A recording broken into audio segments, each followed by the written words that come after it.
Although getting a time-lapse right can be thrilling, in reality only about 20% come up to my expectations. That doesn't mean that the other 80% can't be used. In the right situations, they can. However, there are many unforeseen circumstances that can occlude what I hope to end up with, or they might run it off the road altogether. These include camera issues, batteries, inclement weather, mushroom spores, or just the fact that mushroom time-lapse in the wild is predictably unpredictable, and my subjects are often an invitation to guests. I prefer doing things, when possible, by hand. I'm also a fan of anthropology. This is an illustration I did based upon Genevieve von Petzinger's work with symbols used by Neanderthals throughout Europe many thousands of years ago.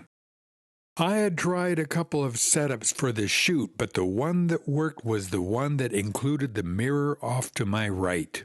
The coral fish was originally produced with a different coral mushroom, but I decided it would be better to do it with my Ramaria reef illustration. You know, I've often had an issue with the multiple ways we say that word. There's fungi, and fungi. Everyone, of course, will have their own opinion, but I have a suggestion. As long as we're using Latin, why don't we do as the Romans do? E fungi, the sumptuous and beautiful fungi. And how many grandchildren do you have? 17. 17? But still a lot more coming, I know. 17 and counting.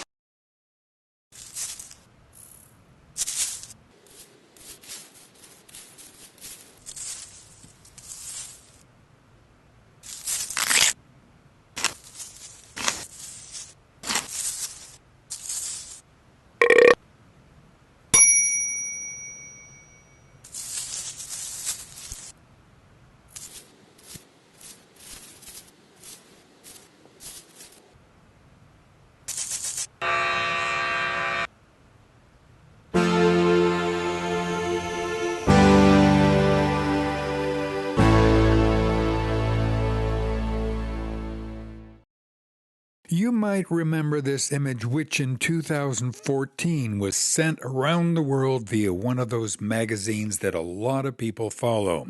However, they barely grazed upon the real story, and here it is. I had been hunting in a southern section of the Brazilian rainforest and had some modest finds of daylight and bioluminescent mushrooms. One night I found a small log that had hundreds of glowing mushrooms on it. I was starting my setup to photograph them, and then the clouds broke and the full moon came out from behind the clouds. I looked up and then looked down, and my hair stood on end as if there was a jaguar right in front of me. I instantly understood that this is one of those rare opportunities when a photographer has done all the right things, and it was nature that supplied the magic. Then I went to work. When I got back to the States, I sent National Geographic only one of the photos. They took it. I believe that we all need a manifesto in our lives. It could be going to a distant planet, discovering something special about the one we are on, or it could be raising children well. If you are young, remember that on the journey to reach your goals, you will have many mishaps and challenges. But you can reach your goals, and remember this: the journey is just as important as the destination.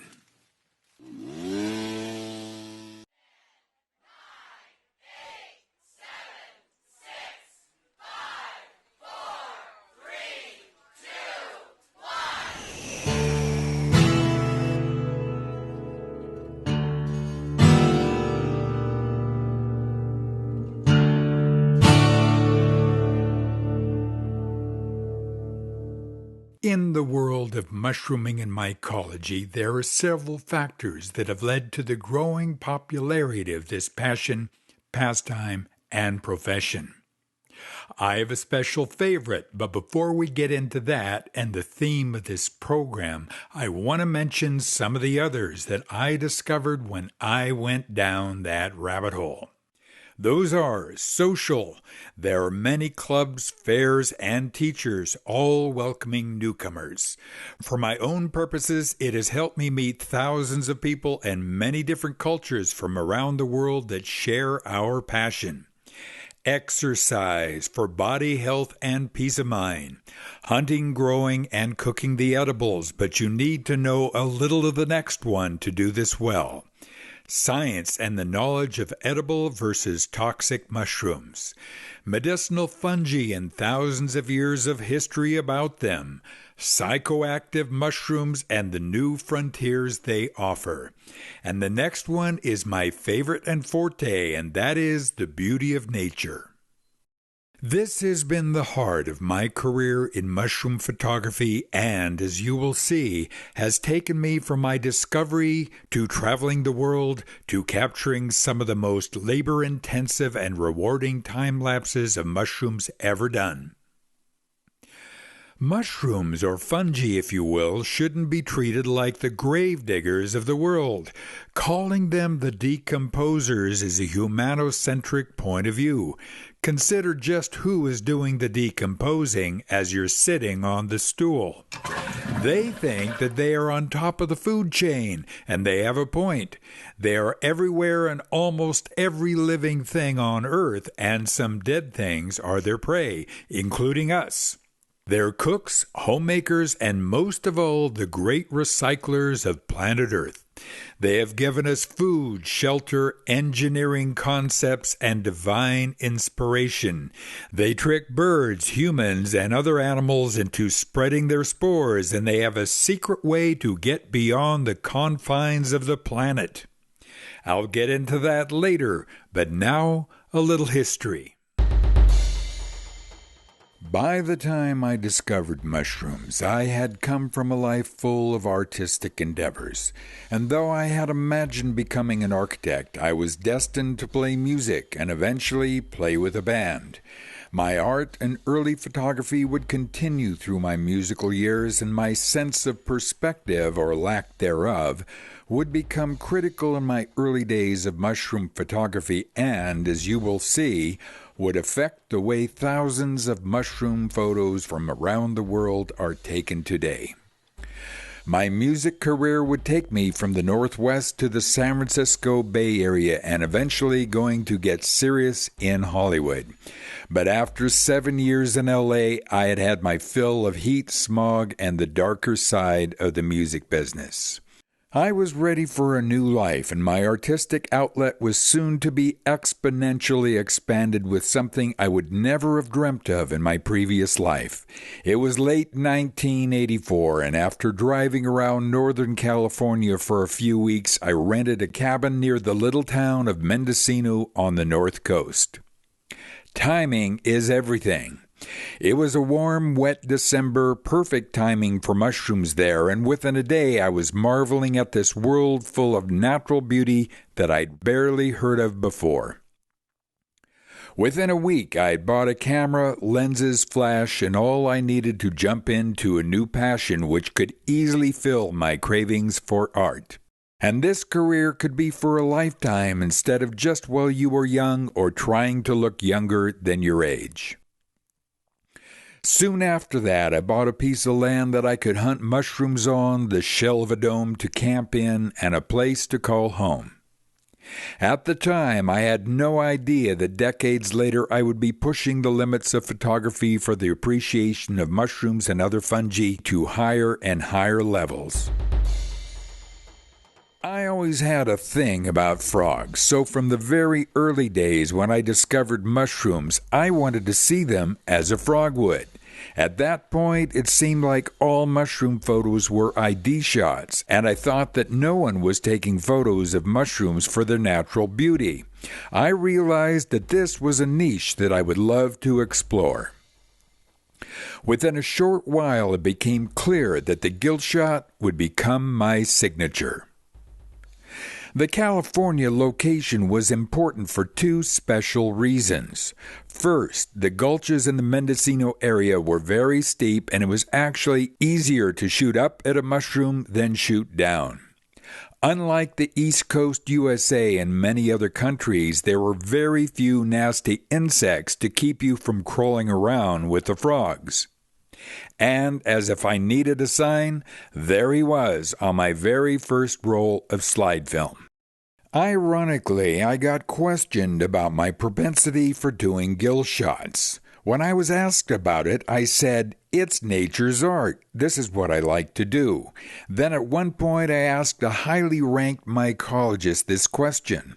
If you had one photo from which to ID a mushroom, would you rather have one at the top of the cap or the underside? Crickets. The underside, of course.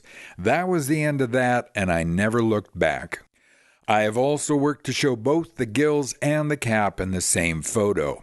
It was both great for identification and great for the beauty of nature. As I got deeper into my photography, I realized that the flash equipment that I had bought was not able to fulfill my vision of soft lighting and soft shading. So I built my own, which I carried around the world for many years. Back in Mendocino in 1989, I was in the process of putting an addition next to my reclaimed dome when I was invited to go on a mushroom adventure to the Soviet Union. However, when I saw what they call onion domes, I saw them as puffball domes. Puffballs or onions, that shape seemed to be the perfect cap for the stairwell in my expanding house. I had a few more years of carpentry, building, and mushroom travel in between, but in 1995, I decided it was time to get serious, really serious about my photography and world travel. So I started a long run of hunting mushrooms in foreign countries as well as the USA. My first in that series was to Australia and New Zealand, which greatly expanded my view of how many incredible species were out there that I didn't know about. Like I mentioned in the beginning, mushrooms were a ticket to meeting people and learning about their view of the world. Then it was Chile and the Amazon, once again finding lots of species I had heard about but had never seen before. About the same time in 1995, I discovered graphics on the computer, bought a big Macintosh with all the trimmings, and started making art and fun with the photos I was taking. This put-together collection became an inspiration through the computer to start a long run of mushroom graphic illustrations that continues to this day. One I called A Big Picture became a full-page illustration for the New York Times. Another was made only with my field photos, and some I shot in the local aquarium pet store. Some of my illustrations had depth and meaning to them. Some were meant to be thought-provoking, and some were simply for practical use. Out of these photo illustrations, I've made several jumbo-sized postcards that I laminated and still use to this day for reflectors in the field. There were plenty of opportunities to do illustrations for whatever reason I felt like. Some of the most compelling were for a potential U.S. postage stamp. At the time, there were thousands of stamps from around the world featuring mushrooms, but there was no U.S. stamp with a mushroom photo on it. I thought that my illustrations might inspire the Postal Service to put a mushroom photo on a stamp.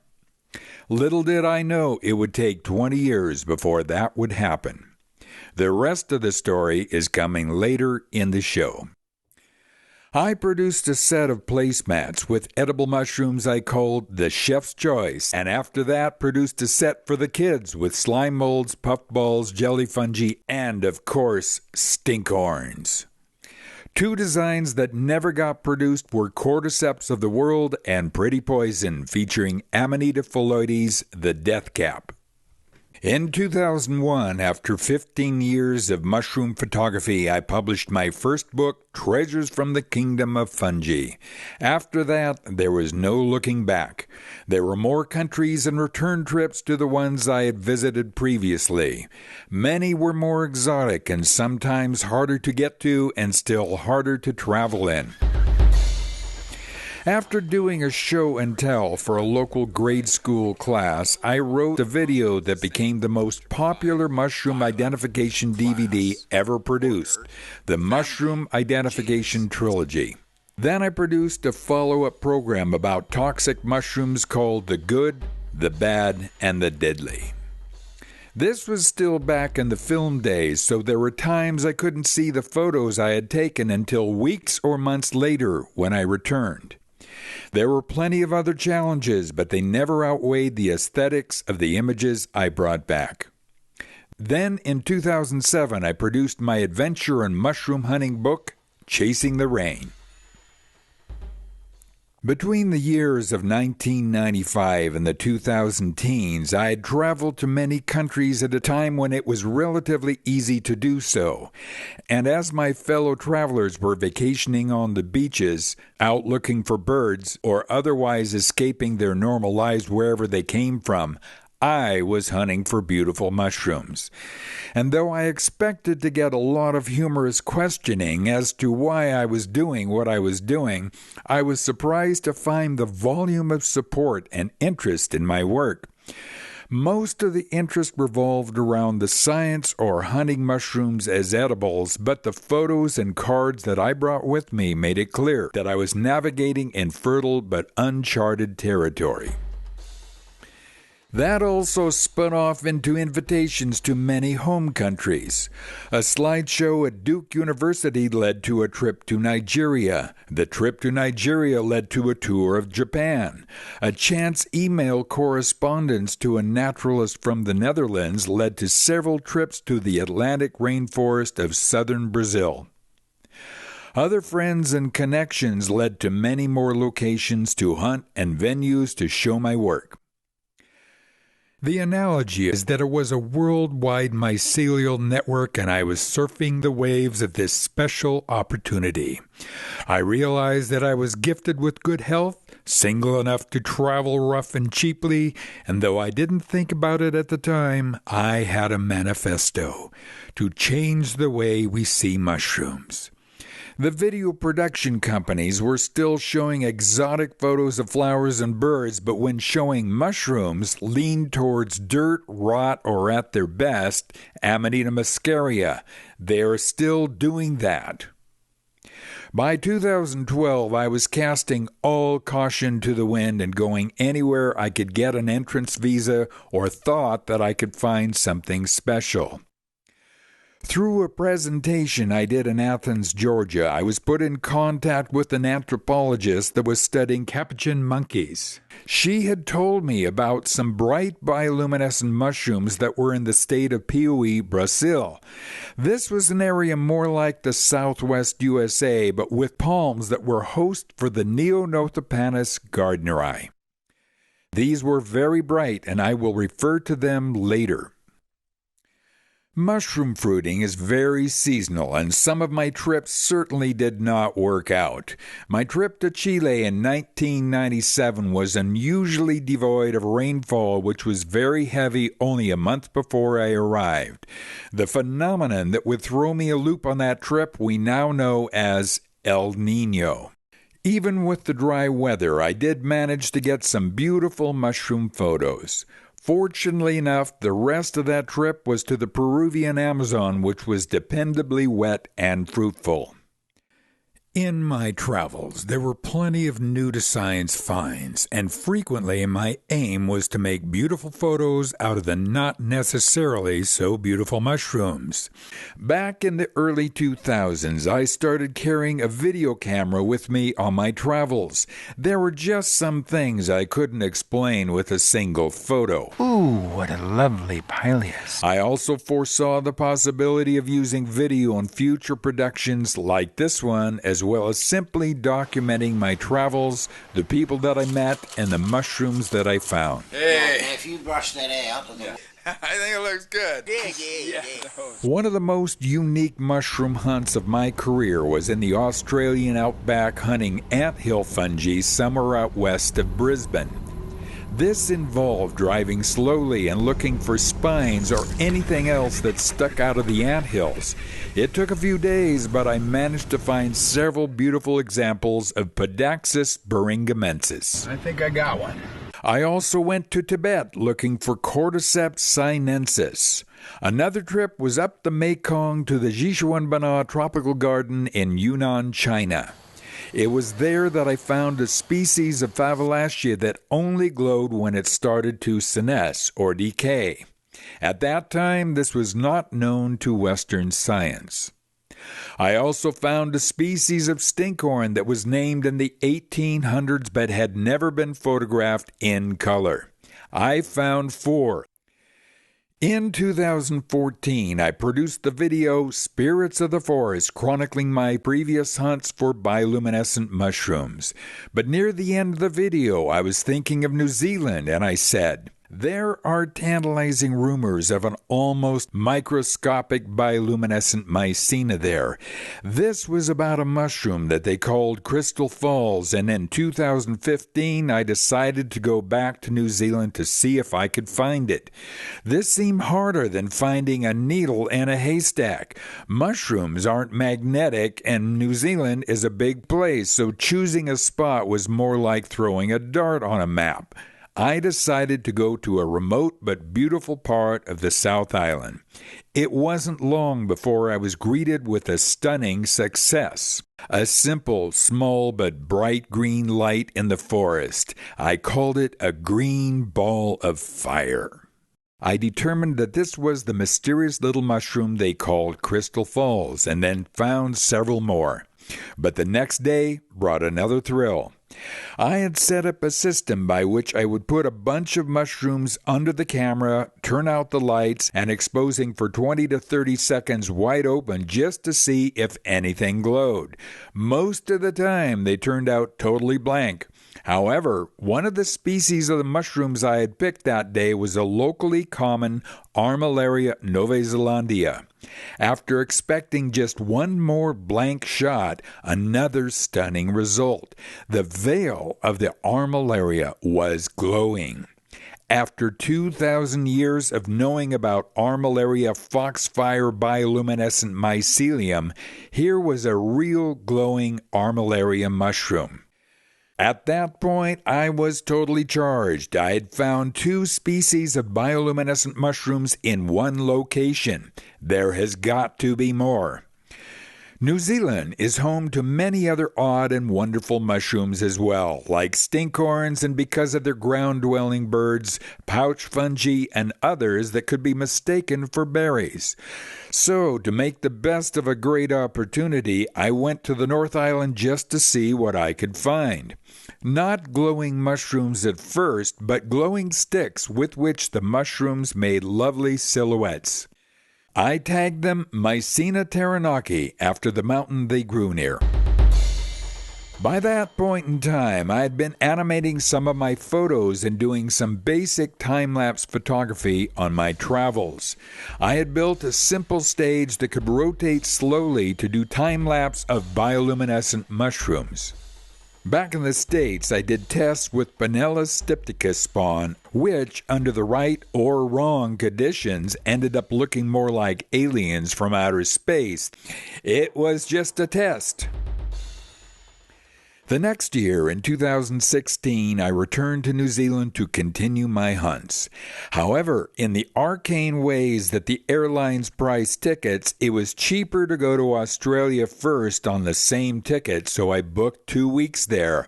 I could hunt for mushrooms in Victoria and New South Wales, as well as connect with old friends and new ones. It was also an opportunity to get more photos of Australia's most abundant bioluminescent mushroom, Omphallotus nidiformis.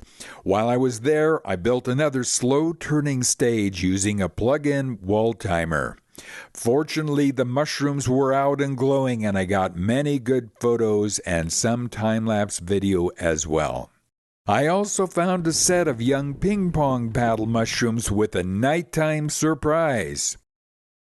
While the omphalotus and ping-pongs might have been welcome and with enough rainfall fairly predictable, what wasn't predictable was a rare and spectacular Amanita armeniaca. When I got to New Zealand, I went to their yearly foray, this time in the remote but beautiful Glenorchy area on the South Island. Then I decided to try the famous for wet and green, the South Island's west coast. On the way, I did find and photograph the ubiquitous Armillaria novaezelandia with its glowing veils just like the year before. When I got to the west coast, I picked a forest near the Fox Glacier. Once again, I waited for dark, then looking for something, though not knowing exactly what I was looking for. There were a few glowworms here and there to remind me of bioluminescent mushrooms, but as I stumbled through the bush, I came upon an amazing display of many hundreds of tiny glowing green lights. My first reaction was that this must have been a glowworm colony or something like it, but as I got closer for inspection, I found that they were indeed mushrooms, bright little stars that looked like a green Milky Way. There were about a dozen sticks with dozens of little mushrooms on them, each with a glowing, translucent stem. From the west coast, I started heading north, stopped at a small lake called Rotorua, and there found a beautiful collection of another species of Armillaria, this time, new to me, Armillaria limonea. But after dark, and I was checking some of the other bioluminescence, I was shocked that these Armillaria limonea were glowing, not in the veil or stipe or gills, but just the bottom edge of the caps. I continued north, left all my collections with Land Care Research in Auckland, and headed back to the States. When I returned to the USA, Fungi magazine offered to put my findings in a centerfold, publishing a first in the world for bioluminescent Armillaria mushrooms. The wisdom at the time was that mushroom time-lapse had to be done in a studio. In other words, where it's warm and dry and next to your tea kettle. However, there were lots of species that couldn't be done in a studio, so I wanted to do them where they grew, in the wild. I wanted to go where no man has gone before. This would take special equipment, and as I had very little money, I would have to make it by myself. So I started by making a new rotating stage that could do one revolution in 30 seconds or up to one revolution in over 35 days. This was accomplished by a series of spindles that had a gearing ratio of 1:5 to each other that was reversible and fully shiftable. Then I built a Z-boom that could tilt forward and or backwards at the same time, as well as ride on a rail and dolly, all built out of hardware store materials, plumbing parts, and gears from the toy shop. Then I built a controller that could operate 5 functions all at the same time with smooth transitions from one to another, and all functions controlled by hand. At that point, I was ready to take on the world. I needed no iPhones, no apps, and no passwords.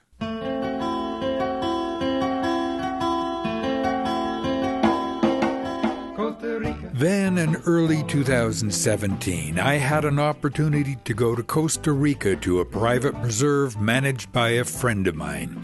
It was his labor of love, taking him decades to bring farmland back to real mountain rainforest.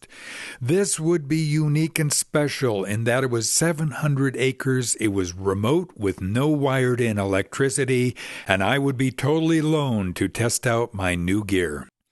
I went there twice, once for a week to see what I needed to bring down, and then after opting to do it, once for 7 weeks to make sure I got my fill of rain, snakes, mushrooms, monkeys, and bugs. First, I set up a simple solar system with parts that were on the property and hand tools I brought with me. I didn't find a lot of mushrooms that trip, but I did find some beautiful ones. This is a Mycena spinosissima, and this, I believe, a Flogiotus, similar to one I found in Puerto Rico many years ago. And these beauties are Mycena saccharophera. There was also a great scene with a group of agaricus on a log as some leafcutter ants were scurrying around it. One of the ants was cutting bits of mushroom veil and dropping the pieces on the forest floor. My advisors tell me that this species of fungi is not used for underground mycelial gardens of leafcutter ants, but then, if so, what were they doing? I speculate that there is some new science here. I found a few bioluminescent mushrooms, but of all the photos that I got from that trip, the most stunning was a tree that was covered in glowing bioluminescent mycelium. It went from the forest floor all the way up the trunk to about 30 feet. The tree was healthy, but the mycelium was simply a sheath all the way around it up towards the canopy. Back in Florida, I started thinking about the next trip, wherever that might be, and mushrooms that were still on my bucket list. To that end, and high on the list, was the island of Borneo.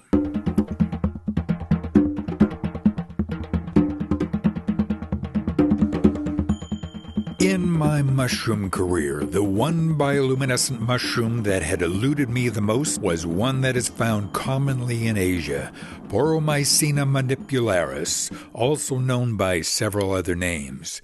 I had taken many photos of it by day, but not as bioluminescent. It had been many years since I had visited Malaysian Borneo, so I planned on 2 months to make sure I could get the shots and video that I wanted. My target species was Mycelium, but as usual I was interested in finding and photographing anything I could. My first stop was on the Kinabatangan River that was known for its birds, pygmy elephants, and other wildlife. My first find was a spectacular stinkhorn, a perfect and regal Dictyophora multicolor. The next day I found my target species, Mycelium, lying in the dirt. The mushrooms were plenty young enough to photograph and get some passable time-lapse clips out of. However, the most fruitful part of my trip to Borneo was to come at an aging jungle camp up against the side of Mount Kinabalu. Some of the mushrooms were spectacular. I found my target species again on the first day there and got many good photos and time-lapse shots as well. There were also prolific coquina jungle cups, common in the tropics. Those might have been expected, but what I didn't expect was a small bioluminescent mycena that was so bright you could see it from 100 feet away. In my first 2 weeks there, it was prolific and kept me up for hours at night on my tent chalet deck taking photographs. The photo sessions could be several hours or more long, so I would set the alarm, take a nap, and then get up to reset my shots. On a return visit a couple weeks later, I was bringing my gear up the fungi-friendly stairs on my chalet, broke the step, fell back, and hit my head against the wall. I had a black eye for 3 weeks, but fortunately, the mushrooms didn't seem to care. I also spent a week at another jungle camp set into a swamp, a long boat ride down the big river. In my last few days there, I found some big, beautiful marasmias as well as a few more bioluminescent fungi. Just before I left Borneo, I got some news I had been waiting to hear for several years. The U.S. Post Office was about to publish a postage stamp with my bioluminescent mushroom photo on it. The stamp issue ceremony was to be held 3 weeks later in Fort Pierce, Florida, only 3 hours away from my town and just after I would return. It was a great day for me and a great day for mushrooms. Then I commemorated the event with another something to look forward to stamp illustration. May there be many more in the future. I have lived most of my life on the West Coast, but at a certain point I met someone that wanted to be closer to her parents, so we moved to Florida.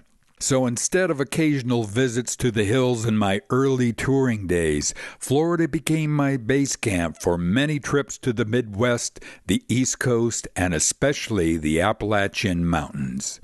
In those ancient hills, I found a good combination of entertaining weather and fruitful hunting. In 2018, I arranged and completed my biggest and best tour ever.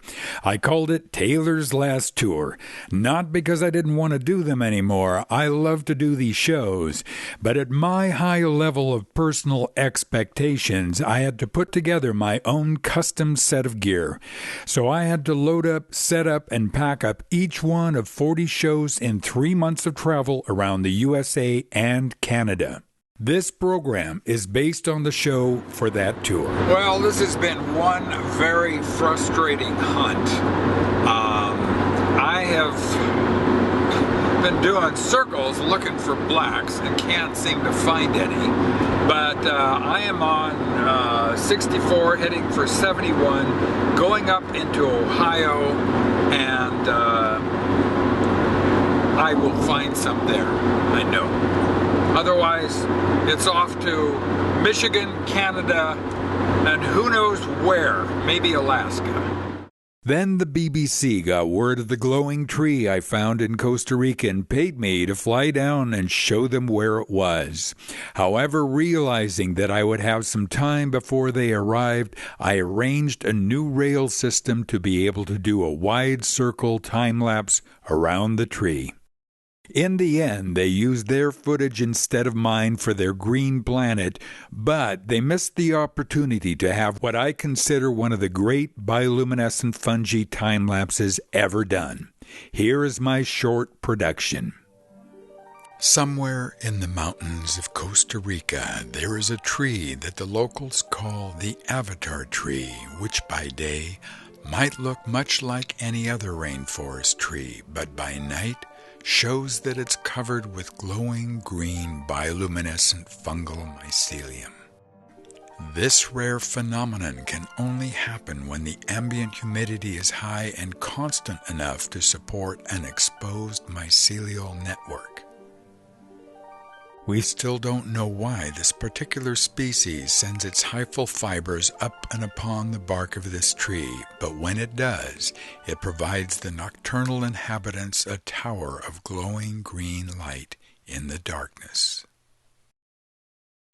The thrill of seeing the tree was compromised by a close encounter with a deadly fer-de-lance snake as I was climbing up the steep trail back to the field shelter. I stopped about 3 feet away from the snake. It was only a foot away from the trail. At that point, my time-lapse work and inventions were getting into high gear, though I wasn't quite ready to show it all to the world. So I spent as much time as I could up in the Appalachian Mountains camping and perfecting my new system. Everything was small so I could take all my pertinent tools with me, and I did a lot of upgrades and adjustments on park benches. As I got deeper into the wild, I built a controller that would operate all the functions I needed and could be left out in the elements with only one battery taking thousands of photos for up to 6 days at a time. In 2021, just as COVID-19 was in full swing, I had the opportunity to go back to the Peruvian Amazon. To do that, I got shot up, masked up, fully tested, boated down the Amazon River, and then up another one to spend a month seeing how much heat and water torture my equipment and I could handle. By that point, I had a system down of disassembling my gear into pieces to take on a plane and get it back home, hopefully without too much damage. Once there, I was remote and could only recharge my batteries via solar power. But in the end, everything worked and I got some great time-lapse series out of the trip. One genus I didn't expect to see was agaricus, but in my life and work I have come to expect surprises, and they are often beautiful ones as well. In between my foreign trips, I had been doing mushroom video and time-lapse photography mostly in the Appalachians, and when I could, on the West Coast. Out west, I could work on my new career in my old stomping grounds.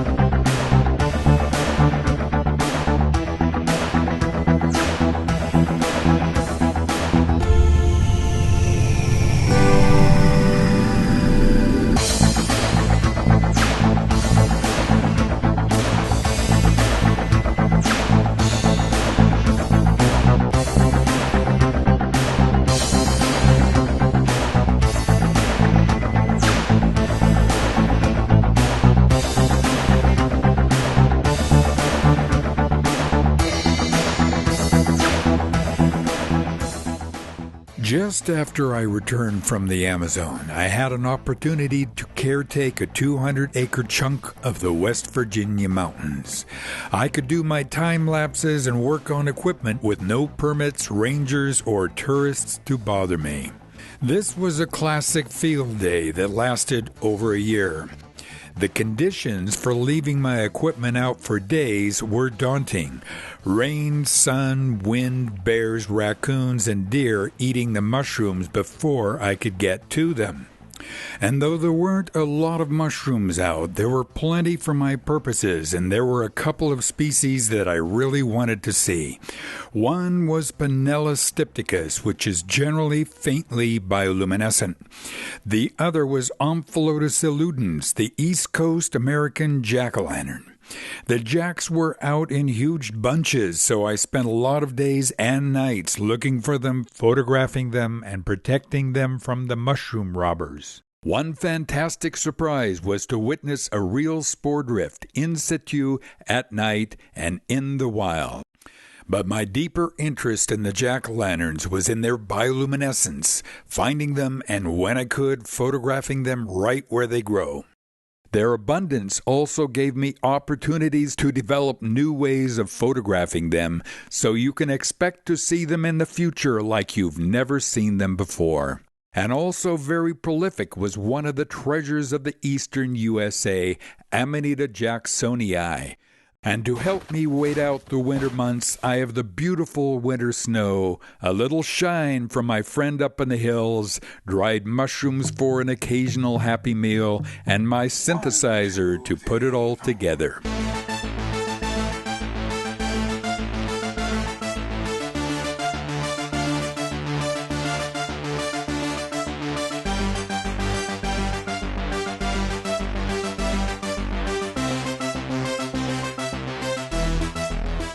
However, the owners decided to sell, and I was looking for another place to set up my studio and go to work. The good news is that through my mushroom circles, I found one, and the property was as big as the last one, and my house was next to the local still. The bad news is that the hunting grounds were all uphill, way uphill. And then my neighbor said, "You know, I have an old ATV out in the barn." I said, It has been a long time since I had a motorcycle, but the opportunity to get my photo gear up the hill and into the woods was plenty of motivation to get mechanical again. And there it was, looking a little worse for wear, but in a short while, I had it going. Now, as I write this in the hills of West Virginia, I, like millions of people throughout the world, am looking forward to the next season. All will have their reason or combination of reasons to go hunting, but in the end, we will all have the thrill of the hunt and the beauty of nature to light the way. Now, before I go, I want to leave you with a few big thoughts. The capuchin monkeys of Brazil came up recently in an anthropological discussion I've been having about the prehistoric use of bioluminescent mushrooms by humans for light. Now, the monkeys are not doing this, but in that spot in Piauí, Brazil, you have primates, bioluminescent mushrooms, and caves. Let me connect the dots. It's 200,000 years ago. Someone in your family dies. You take their body out to be cleaned up by the bird gods. Then, when the mushrooms are in their full green glory, you string a few up, tie them around your neck, and take your loved one's bones into your favorite cave. Using bioluminescent mushrooms for their light, there would be no smoke, no heat, and they could stay bright and glowing for many hours or days. They probably use click beetles or other bioluminescent insects as well, but mushrooms stay lit and don't click their lights on and off. The anthropologist might not be aware of how bright some of the bioluminescent mushrooms really are and have been in prehistoric times. This could have been the original green revolution and a new wonder of the mushroom world. And speaking of green revolutions, consider this. Our planet in the distant past probably looked much different biologically than it does now. No one really knows, and we might not ever know, but we could certainly speculate that the oceans of the Earth might have been populated with bioluminescent bacteria, algae, and or fungi, and at some point in the Earth's history could have been glowing. Don't laugh, 1 billion years is a long time. Any place that produced dinosaurs, humans, and stinkhorns could have had green, glowing oceans. And one more thought. Fungi probably have been on the Earth for many millions of years. In that time, there have likely been hundreds of millions of asteroids and other space debris hitting the planet, sometimes directly and sometimes tangentially grazing it and then back into space. So one could safely assume that over eons of time, vast quantities of mushroom spores have been catapulted into the reaches of the universe and survived. And so, because of the millions of years of fungal propagation on Earth, and though we might never be able to see them, you can know with confidence that there will be mushrooms, our mushrooms, scattered throughout the universe forever. And because of their immense diversity on this planet, they would probably look just like ours.